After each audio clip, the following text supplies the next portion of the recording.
Hola mis babies, ¿cómo estáis? Espero que estéis súper bien. Yo estoy muy feliz de teneros un día más aquí conmigo. Chicos, hoy vamos a hablar de un caso latinoamericano que hace bastante tiempo que no seamos al otro lado del charco, sobre todo en la parte de más abajo, Latinoamérica, que no suelo hablar mucho y ya sabéis que me apetece también porque, madre mía. Volvemos a Chile. Madre mía, no quiero generalizar de verdad porque está feo, pero ¿qué pasa en Chile? O sea, menudos casos, en serio. Hoy vamos a hablar de un caso que me habéis pedido muchísimo, el caso de Nivaldo Villegas, que pasó hace bastante tiempo y que fue un caso que todo YouTube lo hizo realmente.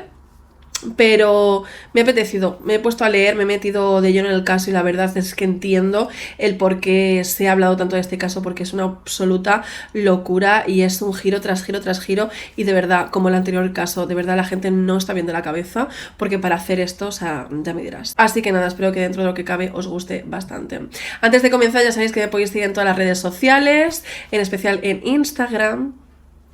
No te cuesta nada, amiga. Y también te digo, pues, que si te gusta mi contenido, no viene mal un like, un comentario, suscribirte, todas esas cosas que me ayudan muchísimo. Y que sepas que tengo Patreon.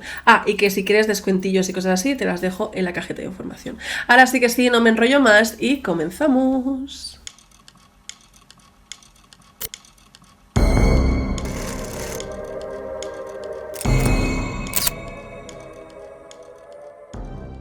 Vamos entonces a hablar de nuestro protagonista, Nivaldo Villegas. Nivaldo Mauricio Villegas Gutiérrez era el más pequeño de 10 hermanos. A muy temprana edad demostró un gusto muy exquisito por la música. Su madre decía que con 3 añitos le pedía incluso que le pusiera música clásica y él tan chiquitito se sentaba a escucharla y a disfrutarla. Además, a Nivaldo siempre le gustó los deportes y lo practicó muchísimo. A él le encantaba sobre todo el ciclismo. Teniendo en cuenta que Nivaldo tenía 10 hermanos, pues tenía muchos con los que jugar, muchos niños en su casa con los que jugar. Según decía su madre, también era como el juguetito pequeño de sus hermanas más mayores, o sea, siempre estaban con él. Pero él desde siempre tuvo mucha afinidad con su hermano, el siguiente, o sea, él era el pequeño, pues el siguiente, quien era Edson. En el carácter de Nivaldo se veía que él era una persona buena que quería ayudar a los demás y quizás por eso se acabó pues haciendo profesor. Era profesor de varias cosas, pero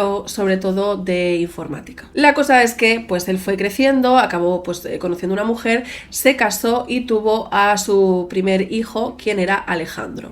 Sin embargo, Nivaldo pues no tenía mucha suerte en el amor y se acabó divorciando de su primera mujer. Pero sería entonces ejerciendo su trabajo como profesor que Nivaldo, con casi rozando los 50 años, conocería a su siguiente esposa, a Joana Hernández, que tenía 18 años menos que él en ese momento. En el momento en el que Joana y Nivaldo se conocieron, Joana tenía una pareja con la que había empezado con 15 años, y con esta pareja ella había tenido 2 hijos. Esto a Nivaldo no le importó que ella tuviera 2 hijos porque él también tenía un hijo y los dos en 2009 acabaron formalizando la relación, o sea que Joana dejó a su expareja y fue entonces cuando se juntaron básicamente. Entre 2013 y 2014 Nivaldo comenzaría un proyecto. Le dijo a su hermano Edson que quería construir una casa con sus propias manos y así lo hizo.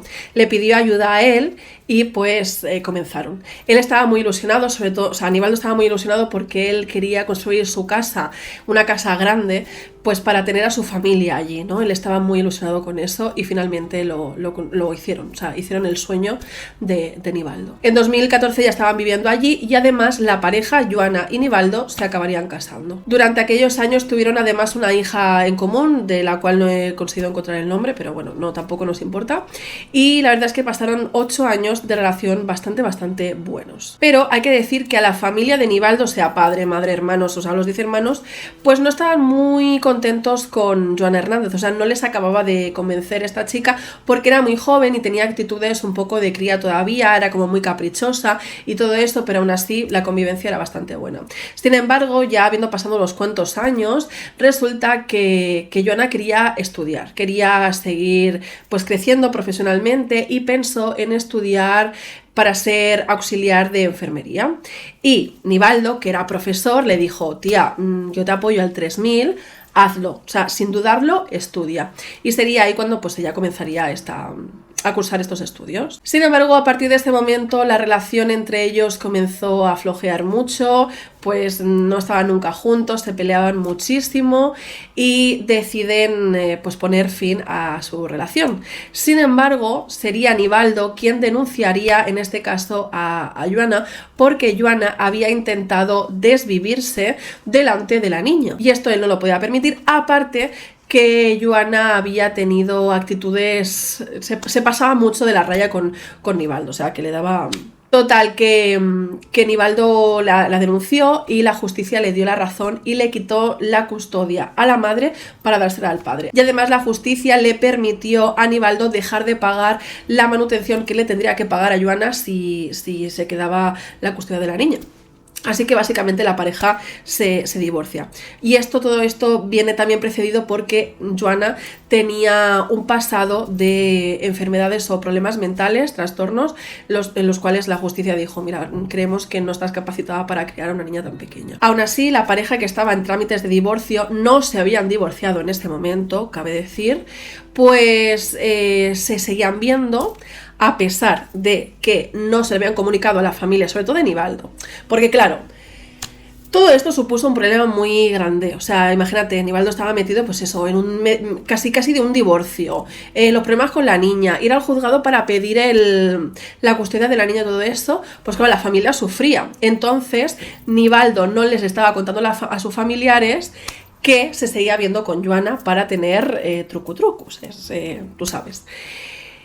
Simplemente lo decidieron omitir, porque ¿para qué? Con todo esto entonces llegamos al sábado 11 de agosto de 2018, cuando Nivaldo había dejado a su niña pequeña, la que os acabo de contar, en casa de sus padres.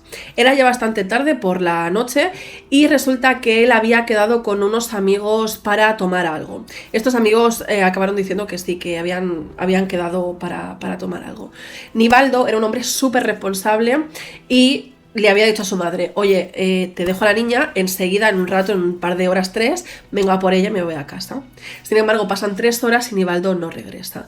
Esto a la familia enseguida le empieza a chirriar. Esa misma mañana, amigos y familiares, todos encabezados por Edson, el hermano de Nivaldo, el que tenía más relación con él, fueron a buscarle a diferentes sitios, pero no lo encontraron para nada. Y también lo que hicieron fue entonces ir a la casa de Nivaldo. Allí encontrarían el coche del hombre aparcado en la puerta y aunque esta casa que él se había construido estaba cerrada, consiguen entrar. Cuando consiguen entrar en la casa se dan cuenta que las llaves del hombre están dentro de casa. Entonces, si están las llaves dentro de casa, ¿dónde está él? Porque para salir de casa tienes que coger las llaves, pero están aquí dentro. Además, algo que les llama muchísimo la atención son 2 cosas. Una es una de las chaquetas que siempre llevaba Nivaldo, estaba dentro de la casa. Así que ¿dónde había estado si la chaqueta estaba ahí dentro? Y era una que solía utilizar bastante. Y lo otro que también les llamaría mucho la atención sería un vaso roto que estaba en la cocina. O sea, parece que alguien se había llevado rápido a Nivaldo y que este vaso se haya caído en el suelo, estaba en plan roto total. Así que con todo esto lo que deciden hacer es poner la denuncia por la desaparición de Nivaldo Villegas. Cuando los medios de comunicación se hacen eco de la desaparición de Nivaldo, toda la comunidad de la zona donde este hombre vivía, en Chile, Villa Alemana, se pone en pie y empiezan a buscarle. Era un hombre tan querido que vecinos, amigos, familiares e incluso los propios alumnos de este hombre estarían buscando. La verdad es que os dejaré en la cajita de información un documental de una cadena de Chile donde explican un poco todo el proceso, y es que resulta que ellos estaban buscando a la nada porque no sabían dónde buscar, pero sobre todo por las zonas más cercanas por si encontraban cualquier cosa, pero no encontraron nada. Los medios de comunicación se pondrían en contacto con varios familiares de Nivaldo pues para hacer que este caso, sí, bueno, ya sabéis, que salga en la televisión y todo esto, y en varias ocasiones entrevistaron a Joana preguntándole pues eso, cómo lo estaba pasando. Ella contaba que efectivamente estaban en proceso de divorciarse, pero ella contaba que le tenía muchísimo cariño a su todavía marido y que lo estaba pasando realmente mal. Sin embargo, estas entrevistas que le hacían a Joana, que eran un poco pues con el micrófono en mano preguntándole por la calle, ¿no? Ella salía casi siempre llorando, pero habían 2 cosas que llamaban mucho la atención. Para empezar, es que ella hablaba de Nivaldo siempre en pasado. no cuadra, ¿no? Que hable en pasado, pero es que además se enteraron, un poco también por la familia de Nivaldo, que es que ella ya tenía otro novio, o sea, ella había como rehecho su vida, cosa bastante normal, ¿eh? O sea, se había divorciado, pues rehaces tu vida, no hay ningún problema. Y ella dijo, también por la tele, que aunque ella haya rehecho su vida, pues seguía teniendo muchísimo cariño a Nivaldo y quería ayudar en las búsquedas, aparte que casi siempre salía llorando. Sin embargo, tan solo 5 días más tarde se iba a comenzar a esclarecer todo lo que había pasado, y esto pasaría por un proceso en el cual muchas personas se traumarían para el resto de su vida. Nos situamos en la bahía de Valparaíso, un sitio idílico en Chile. Resulta que estamos en el muelle Prat, un muelle donde se hacen visitas turísticas con un bote y en el que Christopher Acevedo, un guía turístico, pues hace estas guías turísticas a los turistas. Esto es un bote tradicional chileno. Total, que ese día un sol radiante, espectacular, varios turistas se montan en este bote y comienzan a dar un paseo por Valparaíso. Y resulta que Christopher, el guía, ve algo en el mar de lejos y le dice al capitán del barco: oye, ¿eso qué es? Parece un cuerpo.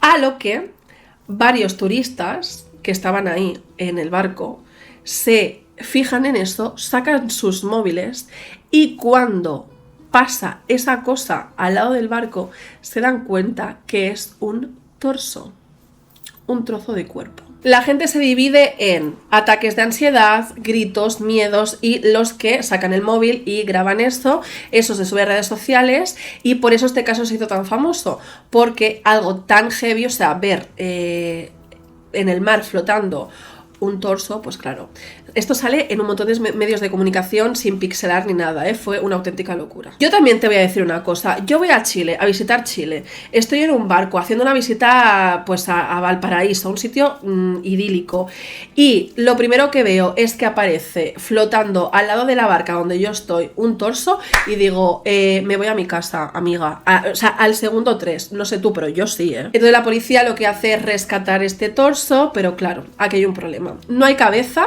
si no hay cabeza no hay dientes, no se puede hacer registro dental para saber quién es esta persona. Si no hay manos, tampoco se puede hacer un registro de las huellas dactilares, así que no tienen ni idea de quién puede ser esta persona.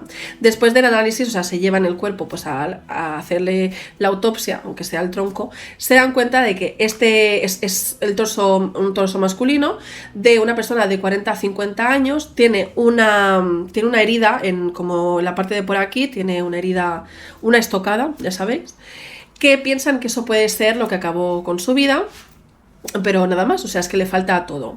Sin embargo, para ese momento saben que por la zona habían 2 desaparecidos y uno de ellos encajaba perfectamente en la descripción de Nivaldo Villegas. El forense, por cierto, utilizó el ADN del hijo de Nivaldo, de Alejandro Villegas, para comprobar si tenían la misma sangre. Ya sabéis que se puede comprobar con hijos o padres.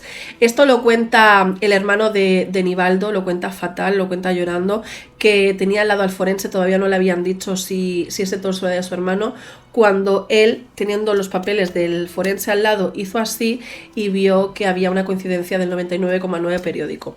Así que ya sabía, él antes de que se lo dijera, el forense sabía que ese torso era de su hermano, o sea, es fuerte, El mismo Edson cuenta también llorando, o sea, se me parte el alma, de verdad, cuando él cuenta que tuvo que hablar con la hija de Nivaldo, su sobrina, la niña que tenía en común con Joana, decirle que su papá no iba a volver.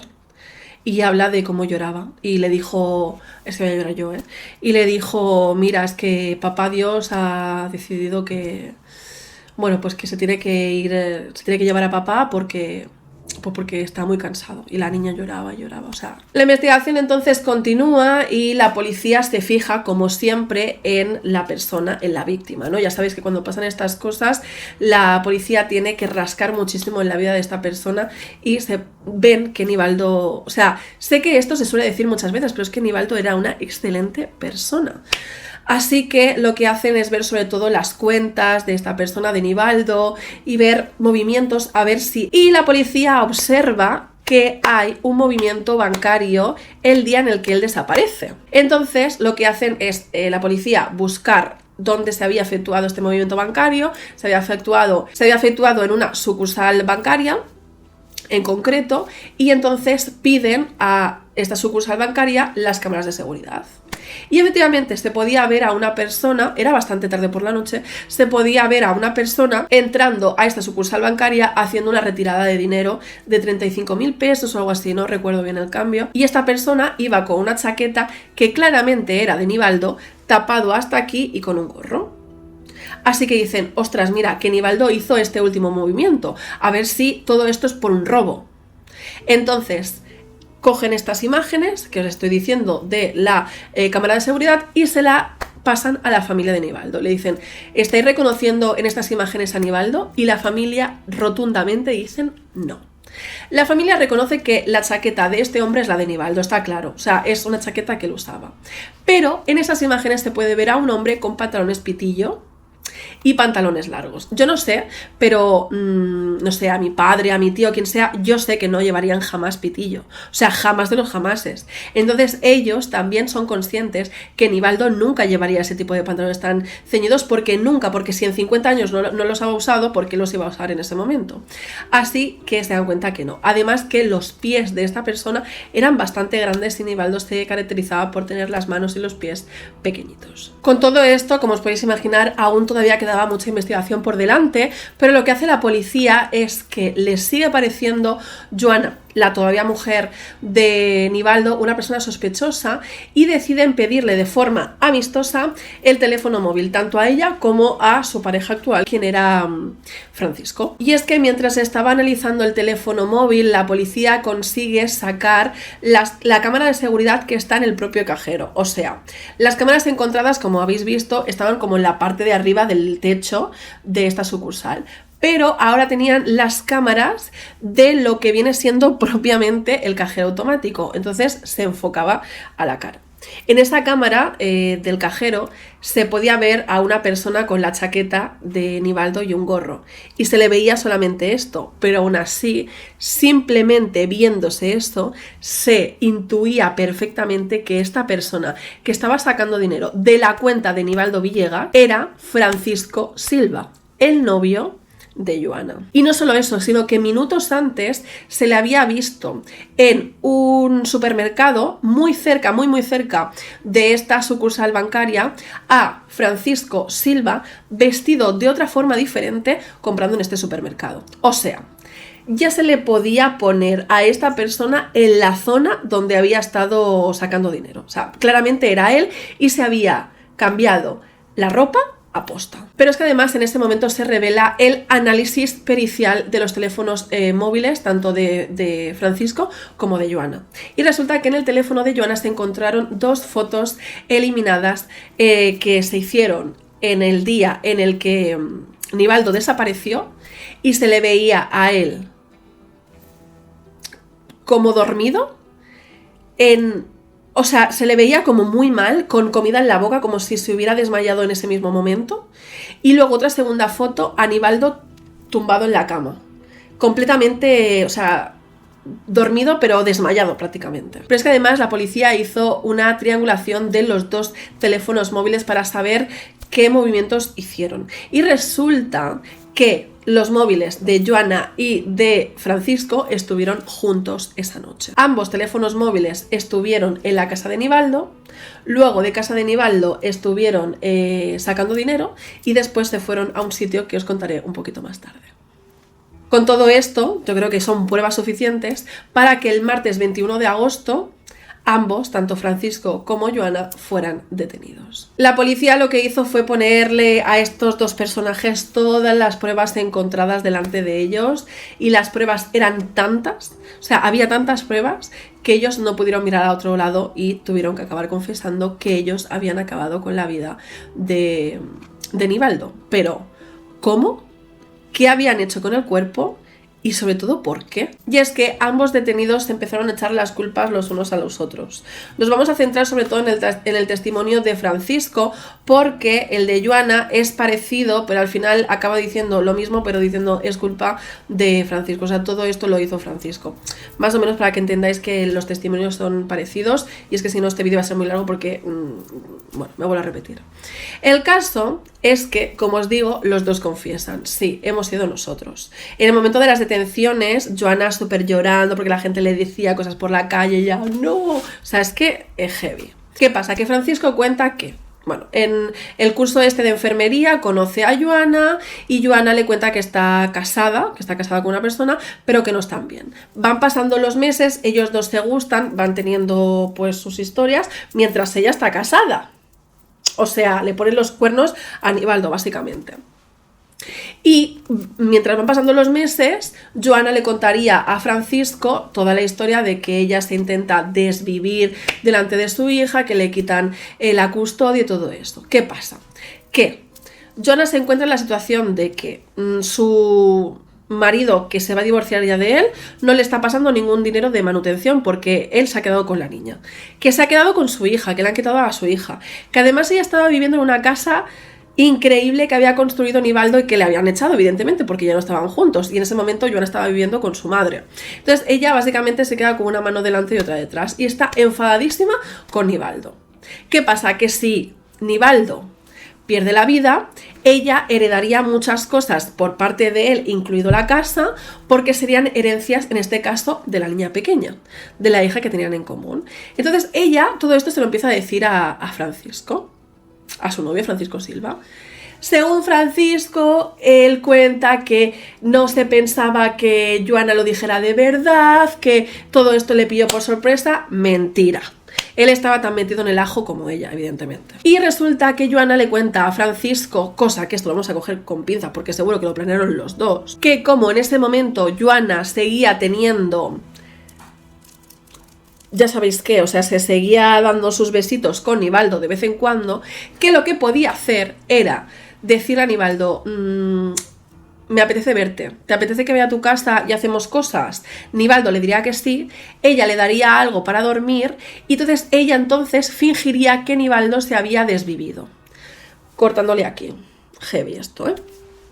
Entonces simplemente él estaría dormido, perdería sangre y ya está, ¿no? Entonces podría colar como que Nivaldo se estaba divorciando, estaba en un proceso de depresión y pues había hecho todo esto y ella pues se habría salido con la suya. Vuelvo a repetir, esto es la versión de Francisco, no me la creo, o sea, seguro que los dos lo planearon juntos, eso está clarísimo. ¿Y por qué os digo esto? Porque es que hay que ser mala persona.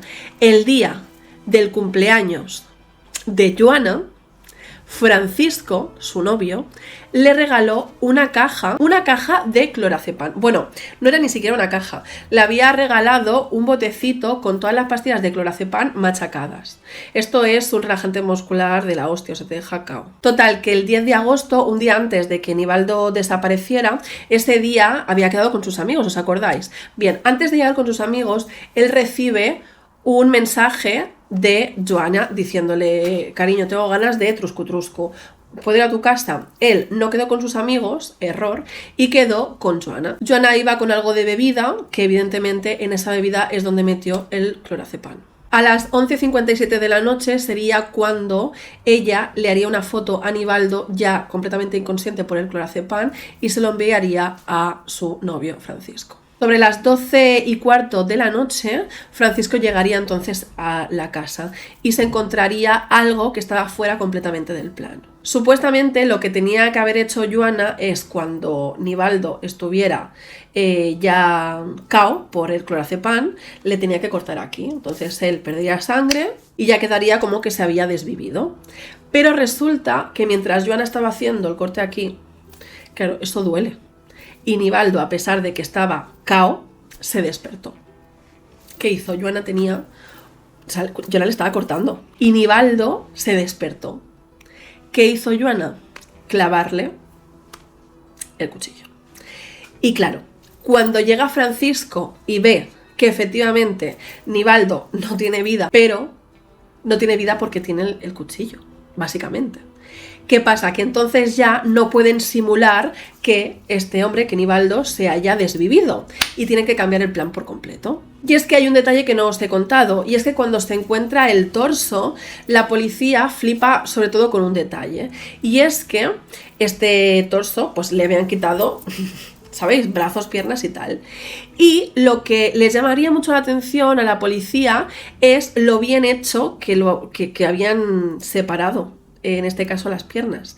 Se veía claramente cómo sabían dónde estaban los tendones y todas las cosas, y básicamente, aparte de cortar todo, habían descoyuntado las extremidades. O sea, estaba claro que las personas que habían hecho sabían por lo menos de anatomía. O eran médicos, o auxiliares de médicos, o carniceros, yo qué sé. Y claro, todo esto cuadraba. Francisco y Joana habían estudiado medicina, sabían de anatomía. Y en ese momento se les había fastidiado el plan. Así que lo que hacen es eliminar el cuerpo. Ellos lo primero que hacen es separar las piernas del profesor. Las separan y lo meten todo en una bolsa. Además limpian la casa lo mejor que pueden, o sea, la sangre fría, la sangre fría. Meten el cuerpo con las piernas en una bolsa y la meten en el coche, meten todo en el coche de Francisco. Lo que deciden hacer entonces es llevar el cuerpo a Laguna Verde, que es una zona bastante remota y además que tiene como cuevas naturales, por así decirlo. Es una playa, una especie de bahía que está bastante alejado. Y allí sería cuando pensaron en parar primero en el banco para sacar dinero y hacer pensar a la gente, o en este caso a la policía, que Nivaldo se había igual fugado y por eso había sacado dinero. O sea, todo esto de sacar dinero para ellos, en la cabeza de Francisco y Joana, era una forma de despistar a la policía. Y fue al contrario, o sea, la policía le dio muchísimas pistas esto. La cosa es que cuando estos dos llegaron a Laguna Verde, a esta bahía que os estaba comentando, escondieron el cuerpo en una de estas rocas y luego todas, o sea, la ropa y todo lo que limpiaron de casa del profesor, porque ya, o sea, ya te puedes imaginar cómo tiene que ser quitarle las piernas a una persona. En fin, pues todo lo que habían utilizado para limpiar, hicieron una fogata en la misma playa e incluso metieron el cuchillo. El cuchillo era un pedazo de cuchillo así de grande. Hicieron una pedazo de fogata. ¿Qué pasa? Que ellos no contaban con que en esa zona iban pescadores. Dos pescadores que pues iban a pasar la noche. A mi padre, por ejemplo, le gusta pescar y yo he ido pues a pasar la noche ahí de vez en cuando mientras pescaban y se hacen como amigotes, ¿no? En plan, oye, están picando hoy la caña, tal, no sé qué. Sí, vale, pongo la caña aquí contigo. Y entonces empiezan a hablar y todo eso. Entonces estos dos pescadores eran alrededor de las 5 de la mañana. Estos dos pescadores amateur, con sus cañitas y tal, van hacia donde están estos dos. ¿Y qué pasa? Que había una pedazo de hoguera súper grande. Les llama la atención para empezar la hoguera, evidentemente, que dicen, es que además la estaban avivando todo el rato con más ramas, pero bueno, tal. Y entonces estos pescadores le preguntan a Francisco que si sabía algún sitio para pescar donde se encontraran buenos peces. Y Francisco les dijo a estos dos que sí, que sabía un sitio, pero que estaba a tomar por viento, que estaba muy lejos. Y estos dos pescadores se dieron cuenta que lo que querían estas dos personas, Joana y Francisco, era que los pescadores se piraran rápido de allí. Pero estos pescadores dijeron, no. Se fueron lejos en esa misma playa, pero se fueron lejos, pero no se fueron de la playa. Porque les llamó mucho la atención a esas personas. No sé, yo supongo que debe de ser una cosa de sensaciones. Decidieron quedarse en la playa. Joana y Francisco se fueron. Se apagó el fuego y se fueron. Y estos dos pescadores decidieron acercarse a la fogata. Y se dieron cuenta que en la fogata, que ya se había apagado, había un cuchillo.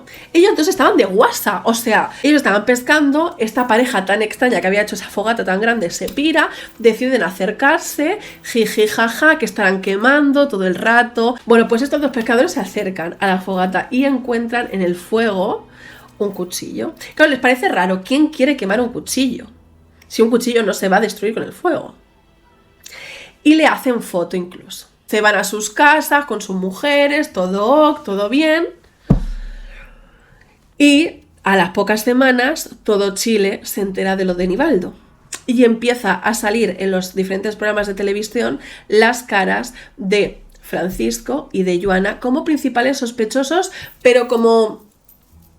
O sea, ni siquiera estaban detenidos en ese momento. Y estos dos pescadores se acuerdan, por supuestísimo, de las caras de estos dos. Y recuerdan la foto. Y entonces los pescadores irían corriendo a la policía a contarles que vieron que esa noche, la noche en la que Nivaldo había desaparecido, que estos dos, Francisco y Joana, hicieron una fogata, segurísimamente, destruyendo todas las pruebas por haber acabado con la vida de Nivaldo. Pero amigas, esto no acaba aquí. Resulta que desde que los pescadores se dan cuenta que estas dos personas que estaban haciendo la fogata eran sospechosos del caso Nivaldo Villegas, pasa un tiempo. En ese tiempo, este caso explota en medio de Chile. O sea, todo el mundo se entera de lo que ha pasado con este señor. Entonces, Francisco y Joana se asustan y deciden en pocos días volver a esta bahía donde habían metido el cuerpo de Nivaldo, sacarlo y acabar de cortarlo en cachos. Y después tirarlo en una playa remota al mar. Sin embargo, luego el mar devolvería el cuerpo y sería entonces cuando los turistas se encontraron el cuerpo, el torso en este caso, de Nivaldo flotando. Todo lo que os acabo de contar es por parte de Francisco. Joana también tenía su versión, que me reitero lo que había dicho antes, no os la voy a contar porque básicamente es lo mismo, pero echándole la culpa al otro.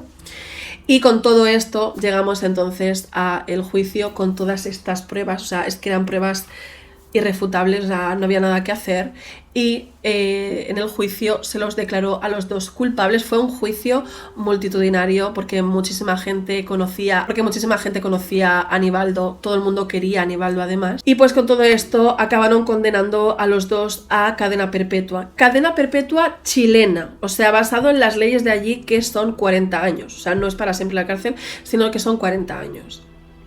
Ya hemos visto en otros casos que la justicia, en este caso sobre todo con las penas, Chile pistonea un poco.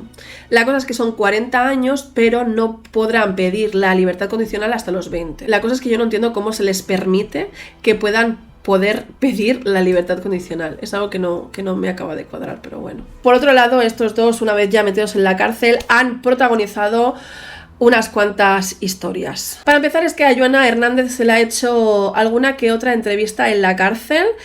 Os voy a dejar, si puedo, una entrevista de ella en la cárcel. Yo os la dejo para que la veáis, pero bajo mi humilde opinión, esto ya lo hemos hablado y también en Chile, me parece fatal que se pierda tiempo, recursos y lo que sea en hacerle entrevistas a este tipo de personas, porque al final se está dando voz a una persona que ha quitado la vida a otra. ¿Y qué pasa con las familias que ven esto? O sea, a mí, lo siento de verdad, pero me parece horroroso que hagan este tipo de cosas. Repito, bajo mi humilde opinión, yo no lo haría. Pero bueno, ahí tenéis la entrevista por si la queréis ver. Y ahí pues ella se justifica que ha tenido una vida muy complicada, que bla bla bla, bueno, historias. Por la parte de Francisco, él en un principio hizo como una especie de comunicado diciendo que se había unido a un grupo evangelista y que se había dado cuenta de su error y que estaba cambiando. Pero luego también, meses más tarde, hizo una huelga de hambre que duró muy poco tiempo para que le rebajaran la condena porque él no había hecho nada. Y la justicia chilena era en plan, pues chico, a ver si te quedas en el sitio y uno menos. Así que no le hicieron ni puñetero caso, evidentemente. Pero aún queda un detalle más, es que telita. Resulta que por parte de Joana se descubrió que ella, estando en la cárcel, recibía dinero administrativo, o sea, dinero por parte del Estado que le pertenecía a Nivaldo. O sea, él cobraba ciertas ayudas que en ese momento las estaba cobrando Joana estando en la cárcel, que claro, ella no las utilizaba porque estaba en la cárcel, pero que estaban siendo directas para sus hijos, los hijos que ella tenía, que estaban fuera de la cárcel, evidentemente. Cuando los familiares de Nivaldo quisieron arreglar todos los papeles para que la hija de Nivaldo cobrara estas ayudas, para el día de mañana ya pueda estudiar todas esas cosas, y se dieron cuenta que ese dinero lo estaba recibiendo Joana, que estaba en la cárcel, pues empezaron unos pleitos hasta que consiguieron revocar todo eso y todo el dinero que Joana había conseguido de forma ilegal, sino que básicamente la justicia pues no había hecho su trabajo y le estaban dando dinero a una persona que había acabado con la vida de una persona y que estaba en la cárcel. Y al final, después de 3 años, pudieron arreglar esto y ahora el dinero que pertenece a Nivaldo lo heredará su hija y su hijo mayor Alejandro, que ya está casado y todo eso. En fin, chiquis, espero que os haya gustado muchísimo este caso. Yo no puedo más, o sea, llevo hablando 70 millones de horas. En fin, eso, que espero que os haya gustado dentro de lo que cabe. Si es así, darme un like. Nos vemos en el próximo vídeo y ya sabéis que os como vuestra coro.